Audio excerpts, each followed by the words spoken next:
अनिकेत की उंगलियों के बीच में सिगरेट फंसी हुई थी। वह बीच बीच में सिगरेट के कश लगाता और फिर धुएं का छल्ला बनाते हुए उसे आसमान में उड़ा देता। घड़ी की सुई ने 12:30 बजा दिए थे, लेकिन अनिकेत की आंखों में नींद नहीं थी। वो अपनी बालकनी में खड़े खड़े सामने वाले पीपल के पेड़ को देख रहा था। हवा के चलने के कारण पत्तियां हिल रही थी और उस सुनसान रात में उनके हिलने के कारण अजीब सी सरसराहट की आवाज आ रही थी। अनिकेत पत्तियों को हिलते देख रहा था और किसी ख्याल में खोया हुआ था। तभी उसे पीपल की डाल पर बैठी एक बेहद खूबसूरत स्त्री दिखाई दी। काजल से भरी उस स्त्री की बड़ी बड़ी आंखें दिखने में खूबसूरत तो थी, लेकिन वो बहुत ही डरावनी लग रही थी। उसके कपड़े नर्तकी की तरह थे। पेड़ पर बैठी वो अपने पाँव को जोर जोर से हिला रही थी, जिससे उसकी पायल भी उतनी ही जोर से बज रही थी। उस नर्तकी की आंखों में एक सम्मोहन भी था, अजीब सा सम्मोहन। अनिकेत उस सम्मोहन में बंधा जा रहा था। उस नर्तकी ने आंखों के इशारे से अनिकेत को नीचे बुलाया। उसने अपने घर का दरवाजा खोला और लिफ्ट से नीचे उतरा। फिर वो उस पीपल के पेड़ के पास चला गया। उसे पीपल के पेड़ के पास आया देख वो नर्तकी पीपल की ऊंची डाली से दम से नीचे कूद गई। अनिकेत डर गया। उस नर्तकी ने अनिकेत को घूरते हुए उसकी कलाई को पकड़ा और उसे खींच कर ले जाने लगी। कौन हो तुम और मुझे कहाँ ले जा रही हो? अनिकेत के प्रश्न को सुनकर नर्तकी ने रहस्य भरी मुस्कान से उसकी तरफ देखा और खींचती हुई उसे एक हवेली में ले जाने लगी। बिच्छुओं के गोल घेरे में वो नर्तकी लगातार नाचे जा रही थी। उसके पाँव के घुंघरुओं की आवाज छम छम छम करके बज रहे थे। उसका चेहरा बता रहा था कि वो बहुत थक गई है, लेकिन उसके पाँव रुक ही नहीं रहे थे। तभी कुछ बिच्छू रेंगते हुए उसके पैरों पर चढ़ गए। एक ने तो उसे डंक भी मार दिया। नाचते नाचते ही उसके चेहरे पर दर्द उभरा, लेकिन वो नाचती रही। बिच्छू लगातार उसे डंक मारे जा रहा था। उसका पैर लहूलुहान हो गया, लेकिन उसका नृत्य बंद नहीं हुआ। अचानक उस नर्तकी के पांव रुके और उसने एक बार फिर से अनिकेत की ओर देखा और उसके पास आई। उसका हाथ पकड़ा और उसे सहलाने लगी। अनिकेत को अब अच्छा लग रहा था। उसकी आंखें बंद हो रही थी। तभी उस नर्तकी ने पूरी ताकत लगाकर उसका हाथ उसके शरीर से अलग कर दिया। अनिकेत जोर से चीख पड़ा, लेकिन नर्तकी उसकी चीख की परवाह किए बिना उसके हाथों को चबड़ चबड़ करके खाने लगी। उसका सुंदर चेहरा उस समय बहुत ही भयानक लग रहा था। नर्तकी ने एक बार फिर से अनिकेत की ओर देखा और उसके दूसरे हाथ को पकड़कर खींचने लगी। इस बार अनिकेत दोगुनी आवाज के साथ चिल्लाया, साहब क्या हुआ साहब? आप इतनी जोर से क्यों चिल्ला रहे हैं? अनिकेत का बूढ़ा नौकर उसके कमरे में खड़ा उसे हिलाते हुए जगा रहा था। अनिकेत ने अपनी आंखें खोली। उसके चेहरे पर पसीने की बूंदें ऐसे दिखाई पड़ रही थी जैसे कि उसने पानी से अपना चेहरा धोया हो। उसके दिल की धड़कन उस समय धड़क ही नहीं रही थी, वो तो एक शोर में बदल गई थी। ऐसा शोर जब एक रेलगाड़ी तेजी से किसी स्टेशन से गुजरती है। अनिकेत ने बूढ़े नौकर को पानी लाने को कहा और फिर उसने अलमारी खोली और उसमें न्यूज़पेपर की कई सारी कतरनें निकालकर उसे गौर से देखने लगा। ये एक तरह का रीयूनियन ही था। अनिकेत, गीत, रेहान और प्रीति ये बेस्ट फ्रेंड थे, और बेस्ट इसलिए क्योंकि उनकी आदतें एक जैसी थी।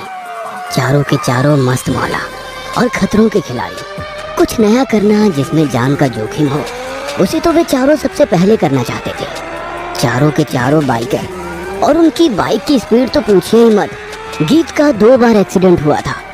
अनिकेत भी एक बार मरने से बचा था, लेकिन बाइकिंग का जोश कभी कम नहीं हुआ उनका। वे चारों अपनी अपनी बाइक लेकर रात को सड़कों पर निकलते और फिर वो उस जगह जाते जहाँ कोई नहीं जाता हो। कभी शमशान घाट में मुर्दों को जलते हुए देखते, तो कभी आधी रात के बाद किसी अघोरी के साथ बैठकर उसे मुर्दा खाते हुए देखते और रोमांचित होते। शहर और आसपास के वो इलाके जो भूतिया घोषित थे, जहाँ का नाम सुनकर ही लोगों के दिल की धड़कनें बढ़ जाती, वो वहाँ जाकर पूरी रात पार्टी करते। लोगों को वे चारों के चारों पागल लगते, लेकिन वो खुद को पागल नहीं, खतरों के खिलाड़ी बुलाते। लेकिन जैसा ही अक्सर होता है, उनकी कॉलेज की पढ़ाई खत्म हुई और चारों की नौकरी अलग अलग जगहों पे लगी। दूसरे शहर में जाने के बाद भी वो टच में तो थे, लेकिन उनकी मस्ती कम हो गई थी। कहाँ पागलों की तरह भटकना और कहाँ सारा दिन ऑफिस में कंप्यूटर के आगे बिताना। चारों दोस्त तो बहता हुआ पानी हुआ करते थे, लेकिन जिंदगी और नौकरी ने उन सभी को तालाब का ठहरा हुआ पानी बना दिया था। लेकिन वो कहते हैं ना, तार जब दिलों से जुड़े हो तो मिलन का बल्ब जल ही जाता है। 5 साल के लंबे इंतजार के बाद चारों एक ही शहर में थे, दिल्ली, दिल वालों की दिल्ली। यहीं से तो पढ़े लिखे थे वे। मस्ती की किताब के ना जाने कितने पन्ने इन चारों ने इसी शहर में लिखे थे। कुछ बदला नहीं है गीत, दिल्ली वैसी की वैसी ही है यार, सेक्सी। और तू तो आज भी उतनी ही हॉट है जितनी 5 साल पहले थी। कोल्ड ड्रिंक का गिलास हाथ में लिए और सिगरेट का छल्ला उड़ाते हुए जब अनिकेत ने गीत से ये बात कही तो गीत का वही पुराना जवाब उसे सुनने को मिला। और तू उतना ही चेप। अबे फेविकॉल पी लिया था क्या तूने किसी दिन? ओए, मैं चेप नहीं हूँ, प्यार करता हूँ तुझसे। ए चल हवा आने दे। तू दुनिया का आखिरी लड़का भी होगा ना तो भी मैं तुझसे प्यार नहीं करूँगी। क्यों? अरे क्या कमी है मेरे में? गीत उसके पास आई और उसे चारों ओर से घूर कर देखने लगी। उसे ऐसा करते देख रेहान और प्रीति की तो हंसी नहीं रुक रही थी। ओए, क्या घूर रही है तू इतनी देर से? यही कि तू दोस्त मटेरियल तो 100% है यार, उसमें कोई कमी नहीं है, लेकिन बॉयफ्रेंड वाली बात तुझ में नहीं। हर बार की तरह अनिकेत का चेहरा किसी फ्यूज बल्ब की तरह हो गया। अगर एक दूसरे का मजाक उड़ाने का तुम दोनों का सेशन खत्म हो गया हो तो कुछ काम की बात कर ले यार। 5 साल हो गए, ना तो ढंग से बाइकिंग की और ना ही कोई एडवेंचर वाली जगह पर गए। 5 सालों में जिंदगी नहीं, नौकरी बनकर रह गई है यार। ना कुछ आता है और ना कुछ पता। चारों दोस्त फिर से मिले हैं, फिर से वही जिंदगी, फिर से वैसी ही जिंदगी जीनी है यार। प्रीति की इस बात से चारों रिलेट कर रहे थे। सच में उन चारों के लिए जिंदगी 5 साल से रुक गई थी।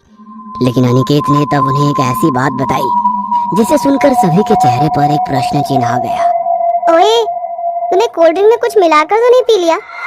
ऐसा हो सकता है क्या? ऐसा हो सकता नहीं है गीत, ऐसा है, सदियों से है। पागल है तू, मैं नहीं मानती। उसके बाद अनिकेत ने अपने घर की अलमारी खोली और उससे पेपर की कई सारी कतरनें निकाली और उन कतरनों को सभी के सामने रख दिया। 500 साल पुरानी उस हवेली में अभी भी एक नर्तकी नाच रही है और वो नाच उसने 500 साल पहले ही शुरू किया था, वो भी एक श्राप के कारण। और वो श्राप उसे इसलिए मिला क्योंकि उसे अपनी खूबसूरती और नृत्य का बहुत घमंड था। उसे लगता था कि वो अपनी खूबसूरती और अपने नृत्य के प्रभाव से कुछ भी कर सकती है। और इसी घमंड में उसने ऋषि मांडव की तपस्या को भंग करने का प्रयास किया और वो उसमें सफल भी हो गई। लेकिन ऋषि के क्रोध से स्वयं को नहीं बचा पाई। मैं जगत कल्याण के लिए तपस्या में लीन था, लेकिन तूने उसे भंग कर दिया। तुझे अपनी खूबसूरती और नृत्य का बहुत अभिमान है ना?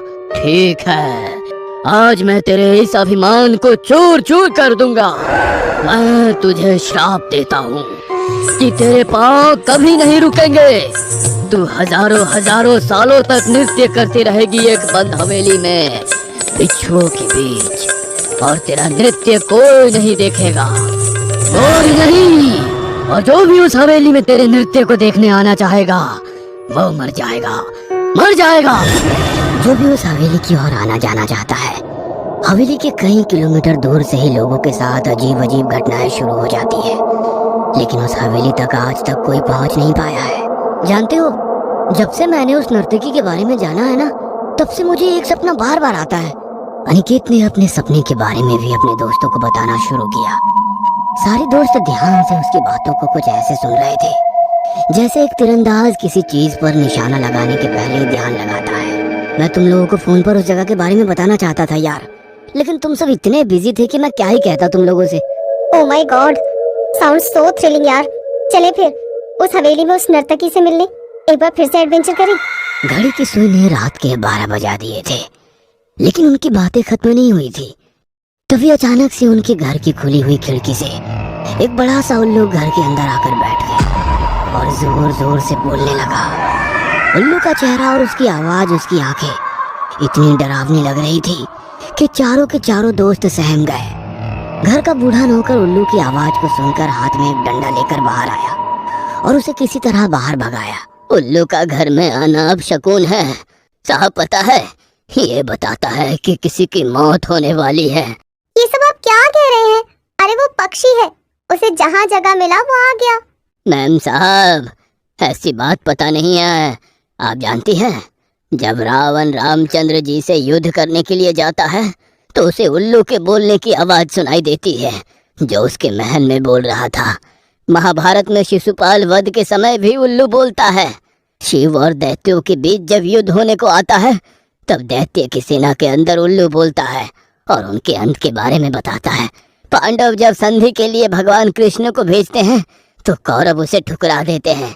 उसके बाद उल्लू के बोलने की आवाज सुनाई देती है और उसके बाद तो पता है ना, कौरवों का विनाश हो जाता है। सारे दोस्त बूढ़े नौकर की बातों को सुन रहे थे और पता नहीं क्यों उन्हें उनकी बातों में लॉजिक दिख रहा था। हालांकि उन लोगों में कोई भी ज्यादा धार्मिक तो नहीं था, लेकिन वो बूढ़ा नौकर जिस तरह से धार्मिक किताबों के दर्ज बातों के बारे में बता रहा था उस पर उन्हें विश्वास करने का मन कर रहा था। काका, आपकी कहानी बहुत अच्छी लगी। अब आप जाइए और खाना गर्म कर दीजिए, हमें भूख लग गई है। बूढ़े नौकर की बातों को सुनकर सारे दोस्तों के चेहरे उस समय भावहीन से थे। ओए, क्या हो गया तुम लोगों को? कहाँ रामायण महाभारत की बातों में घुस गए तुम लोग? अरे जिंदगी एडवेंचर का नाम है, कर लें। मरना तो है ही ना, हम लोग कोई अश्वत्थामा तो है नहीं जो कि अमर हो जाए। गीत, रेहान, प्रीति और अनिकेत की बाइक फुल स्पीड में दौड़ी जा रही थी। सभी की बाइक्स के स्पीडोमीटर का कांटा 100 को छू रहा था। 5 घंटे की लगातार बाइकिंग के बाद चारों बहुत थक गए थे। सभी को जोरों की भूख भी लगी थी, लेकिन आसपास छोटी मोटी कोई दुकान भी नजर नहीं आ रही थी। एक पुराने पीपल के पेड़ के पास गीत को एक बूढ़ी औरत बैठी हुई दिखाई थी, जो अपनी छोटी सी टोकरी में शायद कोई जंगली फल बेच रही थी। अम्मा, क्या है ये? जंगली फल है बेटा, जहरीला तो नहीं है ना? जहरीला। गीत की बातों को सुनकर उस बूढ़ी औरत ने उसे घूर कर देखा। उसकी आंखें लाल लाल अंगारे की तरह लग रहे थे। चली जा वापस, चली जा वापस। क्रोध से भरा बूढ़ी औरत का चेहरा और उसकी आवाज बहुत ही भयानक लग रही थी। उसने अपनी टोकरी में हाथ डाला और उससे एक जहरीला सांप निकाला। अपने फन को फैलाए वो सांप बहुत ही भयंकर लग रहा था। गीत उसे देखकर डर गई। जहरीला इसे कहते हैं। उसने गीत के गले में उस सांप को डाल दिया। सांप गीत के गले को कसकर जकड़ने लगा, उसका दम घुटने लगा। उसने चिल्लाते हुए अनिकेत का नाम पुकारा। अनिकेत! क्या हुआ गीत? क्या हुआ तुम्हें? तुम इतने जोर से क्यों चिल्लाई? अनिकेत, वो बुढ़िया कहाँ गई जो अभी यहाँ जंगली फल बेच रही थी? उसने मेरे गले में सांप को डाल दिया था। ये सब तुम क्या कह रही हो गीत? कौन सा सांप, कौन सी बुढ़िया और कौन से जंगली फल?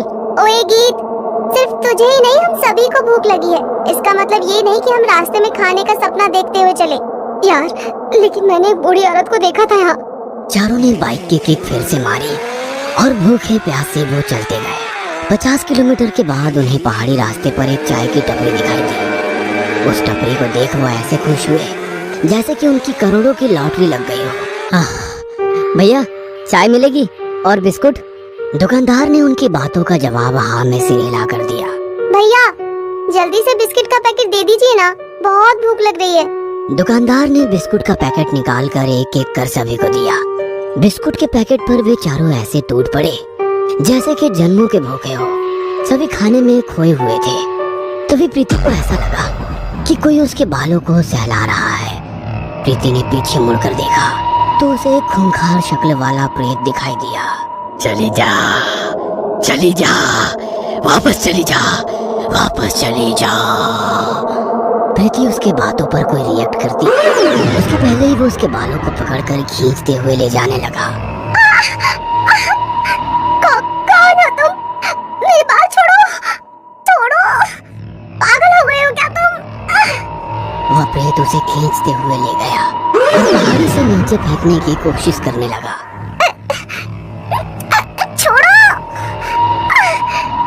छोड़ दो।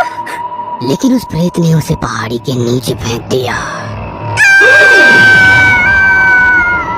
प्रीति की चीख की आवाज से सारे दोस्त चौंक गए। ओए, क्या हो गया? इस तरह क्यों चीखी? वो भयानक शक्ल वाला वो प्रेत कहाँ गया? अरे क्या बकवास कर रही है तू? हैं? दिमाग तो ठीक है ना तेरा? यहाँ बैठकर बिस्कुट पर बिस्कुट खाए जा रही है और कह रही है कि कोई प्रेत तुझे पहाड़ों से नीचे फेंक रहा था। प्रीति का दिमाग काम नहीं कर रहा था। ये सपना कैसे हो सकता है? थोड़ी देर पहले उसके साथ वो सब जो घटा था वो क्या था? अनिकेत ने चाय वाले को चाय और बिस्किट के पैसे दिए। वह सफर जारी रखने वाले थे, लेकिन रेहान की बाइक स्टार्ट ही नहीं हो रही थी। सभी ने कोशिश की, लेकिन बाइक स्टार्ट नहीं हुई। उन्होंने चाय वाले से पूछा कि कोई मैकेनिक है क्या? साहब, मैं मैकेनिक का काम भी करता हूँ। अभी देखता हूँ क्या हुआ है आपकी बाइक में। चाय वाला उनकी बाइक ठीक करने लगा, लेकिन तभी रेहान को अपने जूते में कुछ चुभता हुआ महसूस हुआ। क्या चुभ रहा है मेरे जूते में? रेहान ने अपना जूता खोला तो वो दंग रह गया। उसके जूते में कई सारे बिच्छू थे और शायद बिच्छू ने उसे डंक मार दिया था। पल में ही उसके मुंह से झाग निकलने लगा। वो बहुत घबरा गया। भाई लोग मुझे बिच्छू ने काट लिया है। यार मुझे बचा ले। ये देख मेरे मुंह से झाग भी आने लगा है। ओए रेहान, क्या हो गया तुझे? तू भी इन लोगों की तरह बकवास करने लगा। कहाँ काट लिया तुझे बिच्छू ने और कहाँ तेरे मुंह से झाग निकल रहा है? अब सारे दोस्त घबरा गए थे, क्योंकि एक के बाद एक सभी के साथ अजीब घटनाएं हो रही थी। यार पेपर की कटिंग में जो पढ़ा था वो सब सही है यार। अभी हम उस हवेली तक पहुँचे भी नहीं है और हमारे साथ कुछ न कुछ अजीब हो रहा है। अनिकेत वापस चल यार, कहीं एडवेंचर हम पर भारी ना पड़ जाए। लेकिन अनिकेत कहाँ सुन रहा था उनकी बात। उसे तो नर्तकी के पाँव के घुंघरुओं की आवाज सुनाई देने लगी थी। अब तक जिस नर्तकी को उसने अपने सपने में देखा था, वो उसे रहस्यमय मुस्कान के साथ बुला रही थी। वो अपने कदम आगे बढ़ा रहा था, बिना ये सोचे कि आगे एक बहुत बड़ी खाई है। अगले दिन फिर से न्यूज़पेपर पर 4 दोस्तों की मौत की खबर छपी थी। गीत की मौत सांप काटने से, फिटी के चट्टानों से गिरने से, रेहान बिच्छू के डंक से और अनिकेत की लाश एक खाई में पाई गई।